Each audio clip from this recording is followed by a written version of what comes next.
nice. So we kind of have given you some of the things that were life-changing for us, understanding who we are, communication,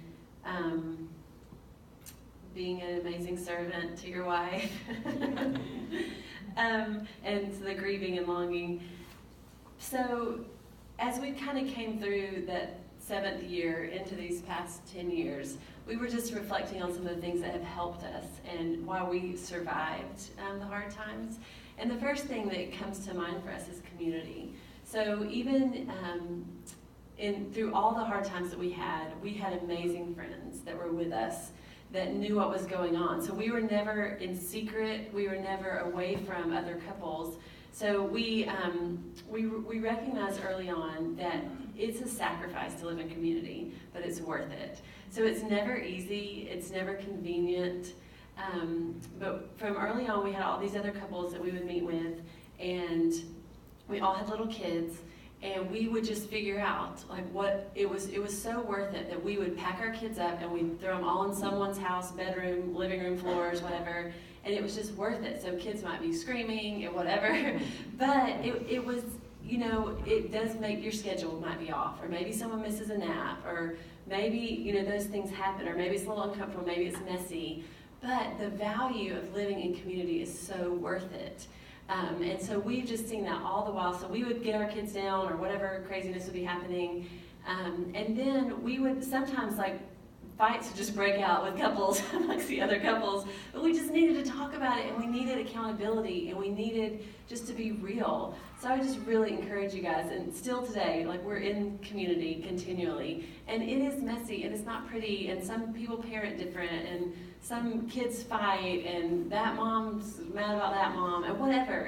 It's real, right? Like, it's not easy, but it's always worth it. So figuring out who your people are and how to just do life with people, we couldn't recommend that strongly enough. Mm-hmm. Yeah, so the way that we talk about it is with community, it's not complicated, it's simple, but it's not easy, it's hard. So it's not complicated, like how to do community. It's very simple how to do community. It's just that it's not easy to do community. It's really hard. So it's not hard to understand. It's just very hard to prioritize. So what it looked like for years for us was we would do 3 Sunday morning services here at Grace. We'd do the 5:15 the Sunday night. And then our friends, our 2 other best couple friends, we would just go over to one of our houses, bring all of our kids. We'd eat dinner together, and then we'd put those kids down on the floor. I mean, literally, in each other's homes. And we had to have that time as adults for us not to go crazy, especially when our kids were in preschool. Really, like, we had to have that time, and in some way you're like, oh, we can't afford to mess the sleep schedule up, we can't afford to put the baby down somewhere else. I'm telling you, you can't afford not to. It's the same thing with counseling. Sometimes people are like, we can't afford medical counseling. You can't afford not to do counseling. You'll pay for tennis lessons, guitar lessons, a health trainer for your fitness lessons, and you won't pay for marriage lessons?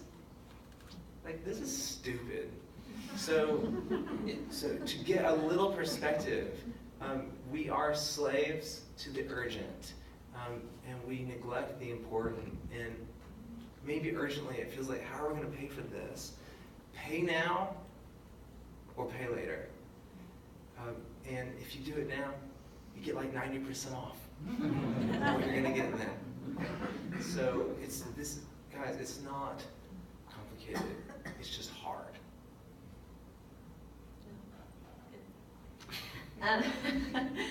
So within our community, just a few like helpful, practical things that we've figured out to do that I thought I'd share with you just for fun is, well, within our family, we try to do every Monday night, we do soup night, and it's just soup night with our boys.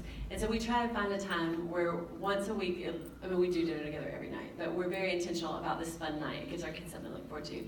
And we do our highs, our lows, we do high-low haws.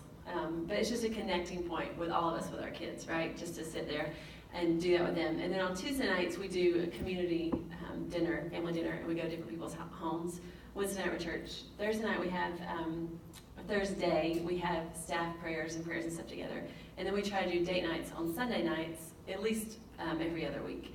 So figure out what works for your family, but if you go ahead and put on your calendar these predictable patterns, then you'll do it, right? So the hardest part is deciding, okay, what are the important things? What are the things that we know we need?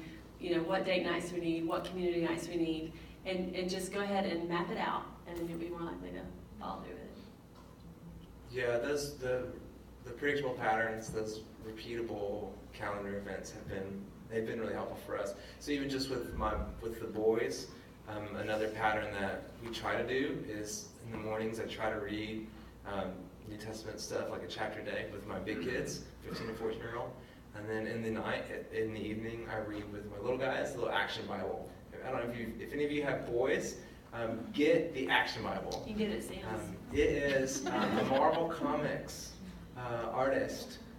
Marvel Comics, artist did the whole Bible as a comic book, and it is so awesome for boys, especially.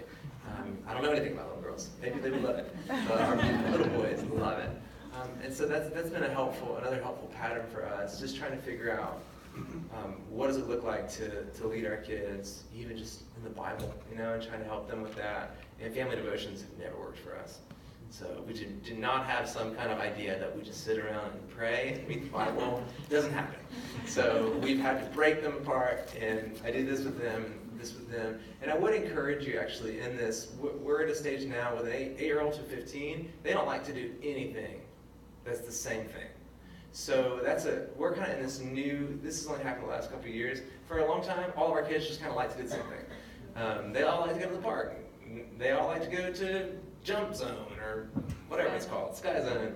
And now like to do something that they all like you have to get like a second mortgage on your house, It was like, let's go skiing, And so if you are in a season with multiple kids and they like doing similar things, take advantage of that, because that will not be that way forever. So actually, I'm being serious on that, to really encourage you to think through that. Yeah, and some of our rhythms too in our marriage, but with our kids, is looking at what do you do that's fun together. So, if you do the intentional reading time, or you have something faith kind of time together, but how are you playing together and celebrating together? And I feel like life often is just so, hard and in the grind, and just get the things done. Just make sure in your marriage too that you're playing together. So we have like work dates and fun dates. So how are you doing that in your marriage, and how are you doing in your family? So you want to make sure you're doing both, and not just every date is not just talking about how are you getting the bills paid and whatever. But we were even encouraged to make a list of things that were topics you cannot talk about on fun dates. So you leave those for the work date, and then you have these for the fun date. And so just making sure that you're doing exciting, fun, loving things for each other, like when you were dating, that kept things alive. And we try to do trips together when we can, but also recognizing when our kids were young and we were new in town, we didn't have sitters or whatever, we just, if you can't go out, we would just get the kids in bed, light a candle, just get on the couch, decide what you're going to do. Just say, tonight is date night, and I'm going to make a cake, or whatever you need to do. But just make it special. It doesn't have to cost a lot of money. It just has to be intentional. Yeah, that's great.